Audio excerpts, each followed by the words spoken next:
Pertanyaannya adalah, apakah Tuhan memiliki tujuan tertentu? Mengapa kita harus berdoa dengan tidak jemu-jemu? Dan apa yang dimaksud dengan doa yang tidak jemu-jemu itu? Dan mengapa kita harus berdoa dengan tidak jemu-jemu?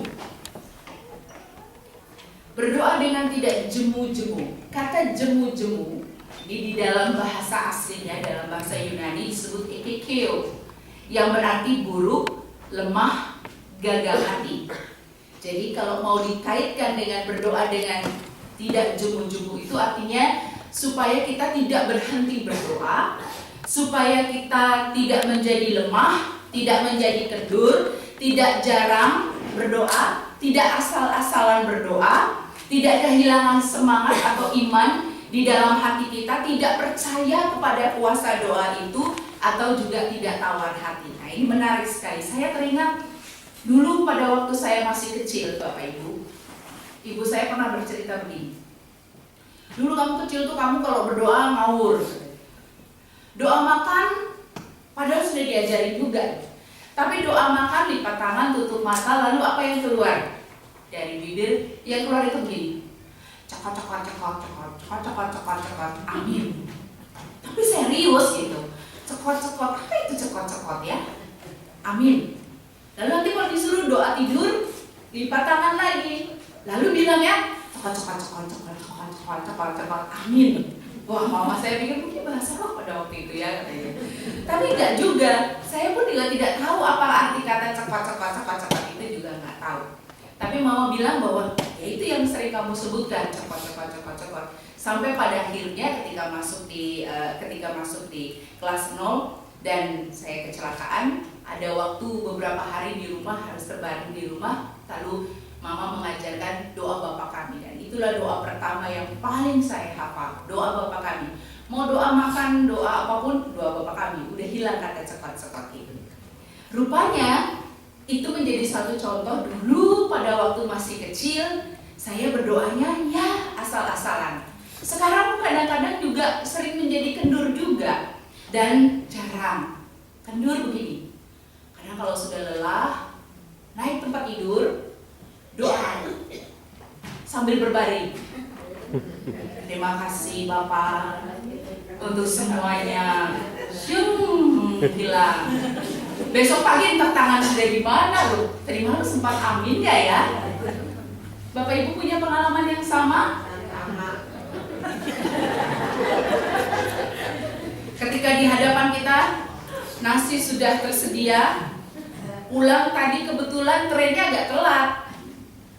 Mau masuk yang pertama penuh, mau masuk yang kedua juga penuh. Akhirnya ya sudahlah, yang ke berikutnya sudah lewat jam makan, sudah lapar sekali. Sampai di rumah, lihat makanan sudah tersedia, taruh tas, langsung di hadapan ada makanan. Terima kasih Tuhan makanan ini, amin, langsung. Tuhan mengajarkan kita berdoa dengan tidak jemu-jemu. Kalau dari definisi katanya, di situ dikatakan bahwa yang dimaksud dengan berdoa dengan tidak jemu-jemu itu adalah tidak berhenti berdoa, tidak menjadi lemah. Dan tidak menjadi lemah ini kemudian diberikan lagi definisinya, kendur, jarang, asal-asalan. Pada waktu membaca teks ini, saya tertawa sendiri. Kenapa ya? Kok kembali lagi diingatkan tentang doa, padahal rasanya belum hampir sebulan Pak Pendeta sudah juga mengungkapkan tentang doa itu sendiri. Tidak kehilangan semangat, iman, tidak percaya kepada kuasa doa, tawar hati. Ketika melayani di salah satu gereja di Jakarta pada waktu menjadi mahasiswa praktek di SDIP di Jakarta di GPI Shalom pada waktu itu, dalam masa 3 bulan saya diperhadapkan pada pengalaman mendampingi orang-orang yang sudah berada di titik koma. Tidak jarang ketika hari ini datang berdoa, pulang lalu ditelepon, Bu mahasiswa, Mbak mahasiswa, jemaatnya sudah meninggal. Aduh, ada yang salah kayaknya doa tadi ya. Udah dimakamkan.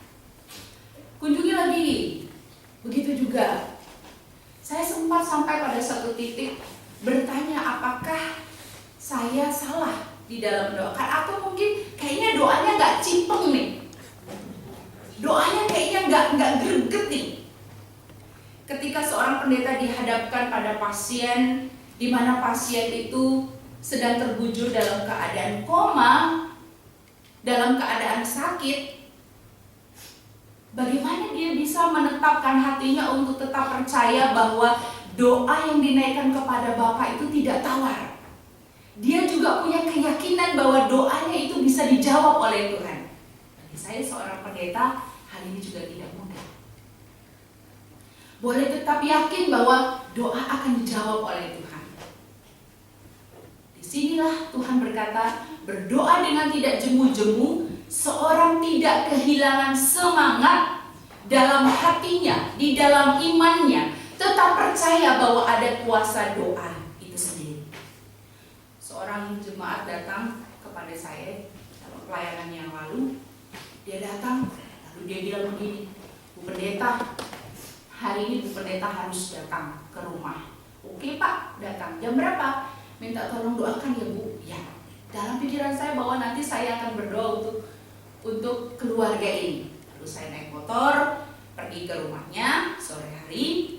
Sampai di sana ternyata saya harus mendoakan salah satu ternaknya yang dalam keadaan sakit. Salah satu babinya yang dalam keadaan sakit di kebun belakang.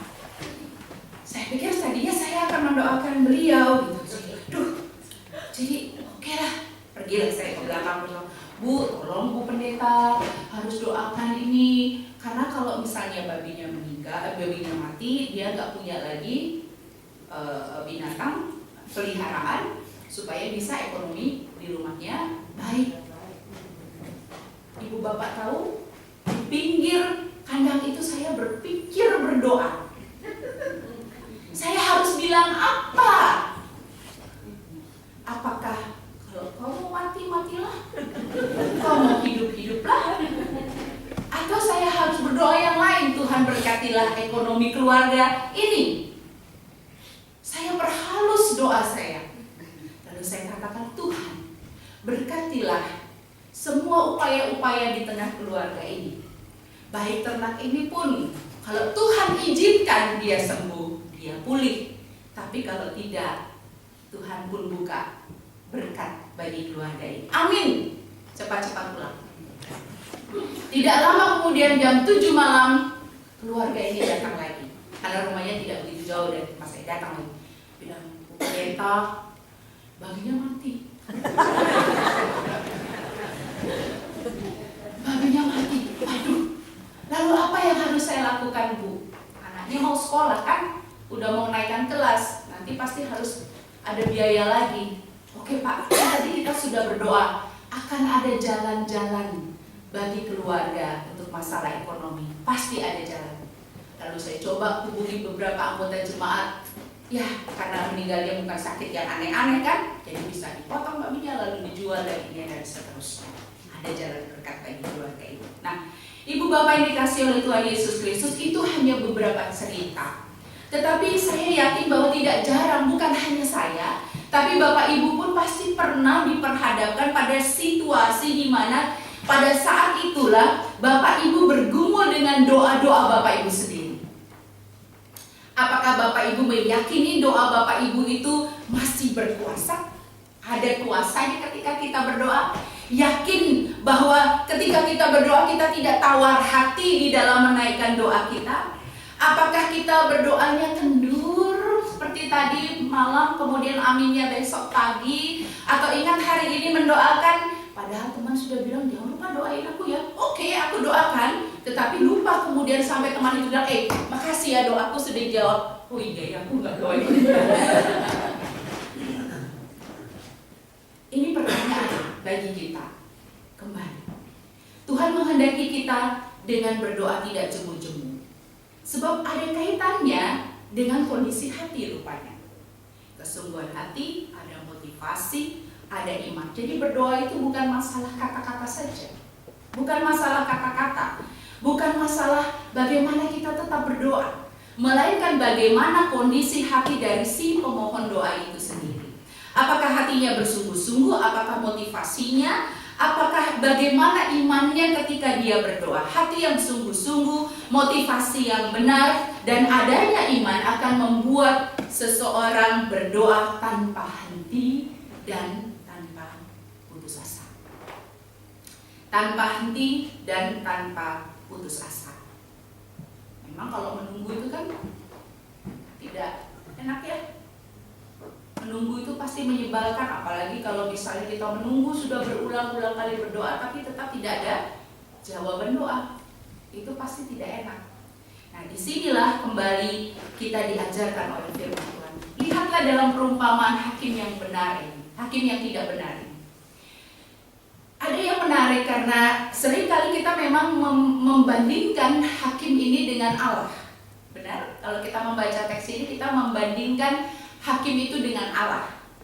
Kalau ini hakimnya tidak benar, maka lihatlah Allah kita adalah Allah yang benar yang selalu menjawab doa kita.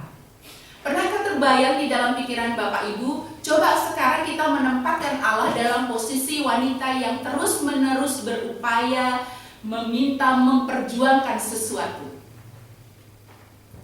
Bukan hanya kita yang berada pada posisi wanita yang berdoa tadi, yang mengajukan suatu permohonan sehingga dijawab. Itu sudah biasa. Kita berdoa tidak jemu, kemudian doanya dijawab oleh Tuhan. Tapi pernahkah Bapak Ibu juga berpikir bahwa Allah ada dalam posisi, dalam perumpamaan ini, Allah sebagai wanita tadi yang juga tengah memperjuangkan sesuatu.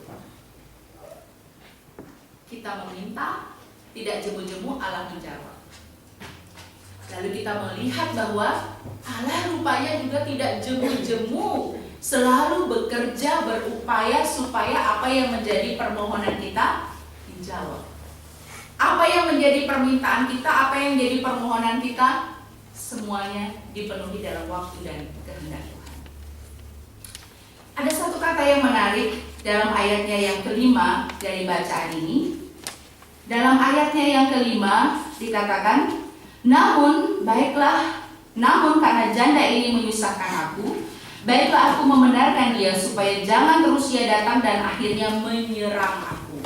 Di sana dipakai kata menyerang aku, itu dalam bahasa aslinya adalah hipopiaze, yang artinya merusak nama baik. Sehingga kalau dipakai bahwa hakim ini berusaha mempertahankan nama baiknya sehingga dia kemudian menjawab apa yang menjadi permintaan janda ini, kita melihat bahwa Allah kita Allah yang Allah punya nama nggak ya? Kita mengenal Allah dalam karakter, dalam pribadi Allah yang maha baik, gitu kan? Kita menyebut Allah yang maha baik. Apalagi dalam Mazmur banyak sekali itu Allah Tritunggal, maha kasih penyayang, lagi murah hati, lagi pengampun, penolong, lagi apa lagi? Dia gunung batu dan keselamtanku. Ada begitu ya? Gunung batu dan keselamtanku, gitu kan? Ada kan? Batu karang yang kekal. Itu kan nama-nama Allah yang kita berikan, kan? Ada lagi? Ada lagi? Allah maha sedahsyat. Terus ada lagi, tiap tetesan air mata dia tahu. Dia adalah jawaban atas doa-doa kita, dan masih banyak lagi nama Allah. Nah, hakim tadi katakan bahwa baiklah aku menjawab supaya dia tidak menyerang aku, menyerang nama baikku. Kalau hakim, kemudian kita kembali menempatkan bahwa dibandingkan Allah dengan hakim yang tidak benar ini saja berusaha mempertahankan nama baiknya, bagaimana Allah yang tadi sudah kita berikan nama-nama kepadanya. Pastilah dia juga akan selalu mau supaya pribadinya menjadi nyata di dalam kehidupan Bapak Ibu. Kalau kita menempatkan Allah dalam posisi wanita tadi, maka kita akan melihat bahwa Allah berupaya senantiasa supaya namanya dikenal oleh kita dalam setiap pergumulan kita, dan dia tidak akan pernah jemu-jemu supaya namanya itu akan tetap teguh dalam kehidupan pergumulan Bapak Ibu. Dia tidak akan pernah berhenti sampai Bapak Ibu namanya yang kudus itu. Bapak Ibu yang dikasihi oleh Tuhan Yesus Kristus, hari ini kita belajar dari firman Tuhan. Yang terakhir dari pembacaan kita dikatakan, jika anak manusia itu datang, apakah ia mendapati iman di bumi? Apakah dia mendapati iman di bumi? Jadi pertanyaannya menjadi agak sulit bagi kita. Apakah sekarang kita sudah kehilangan iman? Apakah sudah tidak ada lagi iman di bumi? Atau bagaimana? Nah, kita bisa menemukan jawaban ini adalah ketika kita kembali apa maksud dan tujuan Tuhan supaya kita berdoa dengan tidak jemu-jemu. Rupanya Tuhan menghendaki kita dengan berdoa tidak jemu-jemu adalah supaya kita melatih iman kita. Supaya kita berlatih terhadap iman kita. Supaya kita berlatih terhadap iman percaya kita. Apakah kita memiliki iman yang sama pada saat kita meminta dahulu atau tidak? Kalau dikatakan sampai pada waktu Tuhan datang kembali, sampai kapan? Sampai pada akhirnya. Saya senang sekali selalu mengatakan sampai kepada akhirnya. Sampai kapan? Sampai pada akhirnya. Sampai pada akhirnya. Sampai pada akhirnya. Baik akhir pergumulan, baik akhir hidup kita. Apakah kita masih sama memintanya kepada Tuhan? Ada seorang anak kecil, ini cerita ilustrasi. Ada seorang anak kecil yang datang kepada bapaknya dan dia minta diajarin tentang doa. Lalu bapaknya mengajar doa. Pokoknya untuk setiap hal kamu harus bersyukur, sehingga dalam doamu kamu cukup berkata terima kasih untuk apa yang ada di hadapanku. Amin. Itu sudah luar biasa bapaknya. Entah bapaknya serius ngajarin berdoa atau enggak, tapi bapaknya bilang itu saja sudah cukup. Pokoknya bersyukur saja, kata bapaknya. Bersyukur untuk setiap hal. Jadi bersyukur untuk apa yang ada di hadapanku. Terima kasih. Suatu hari anaknya jalan-jalan di desa, karena dia tinggal di desa, dia jalan-jalan di desa. Lalu tiba-tiba ketika dia ada di tengah perhimpunan orang ramai di desa itu, ada macan datang. Ada macan datang. Orang pada lari kiri kanan, kalau kabut lari kiri kanan. Anak ini tidak tahu apa yang harus dia perbuat. Dia berdiri, dia kaget, dia berdiri di tengah-tengah. Orang sudah berteriak, pergi, ayo lari, selamatkan dirimu, gitu kan. Selamatkan dirimu. Anak ini tidak tahu. Kalau kita lagi grogi kan, kaki udah nggak bisa melangkah kan, kemana-mana kan. Anak ini pun demikian rupanya. Dia sudah tidak bisa bergeser kemana-mana. Dia terpaku melihat tiba-tiba ada macan yang datang dari depan. Satu hal yang dia ingat, bapaknya ngajar, kalau ada apa-apa bersyukur. Jadi segera dia lipat tangan, lalu dia berdoa, Bapak terima kasih untuk apa yang ada di hadapanku. Amin. Rupanya sebelum macan ini dekat kepada anak itu, lalu ada masyarakat lain yang memanah macan itu dan macan itu mati. Ibu bapak yang dikasihi oleh Tuhan Yesus Kristus, ini tentu hanya ilustrasi biasa saja. Ilustrasi sederhana sebenarnya, tetapi memberikan kesan yang kuat kepada kita pada kesempatan sore hari ini. Memberikan kesan yang kuat kepada kita bahwa dalam kehidupan kita, hidup kita tidak pernah lepas yang namanya dari permasalahan. Saya dan Bapak Ibu itu tidak pernah lepas dari permasalahan. Tetapi ketika Tuhan mengajar kita untuk berdoa tidak jemu-jemu, dan kita melihat bahwa Allah dalam gambaran sebagai seorang hakim ataupun dalam gambaran sebagai seorang wanita, dari sana kita belajar untuk melihat bahwa ketika Tuhan mengajar kita untuk berdoa dengan tidak jemu-jemu, sesungguhnya Dia juga mengajar kita untuk tetap mempertahankan iman kita di dalam doa kita sampai kepada akhirnya. Karena Allah dalam posisi sebagai hakim akan selalu memperlihatkan namanya yang kita kenal itu untuk nyata dalam hidup kita. Karena Allah dalam posisi sebagai wanita itu dalam dalam perumpamaan ini, dalam posisi sebagai wanita, kalau kita mau mendekati dari sisi wanita, maka Allah pun tidak akan pernah jemu untuk selalu mengupayakan doa-doa kita ada di dalam kendalinya dan jawaban.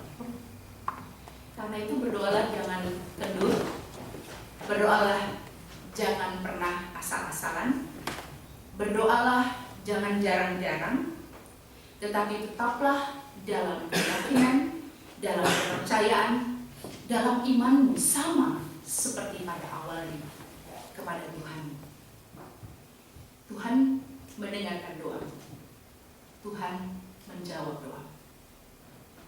Kiranya ini akan tidak pernah hilang dari hati kita kini dan selamanya. Amin. Saat kedua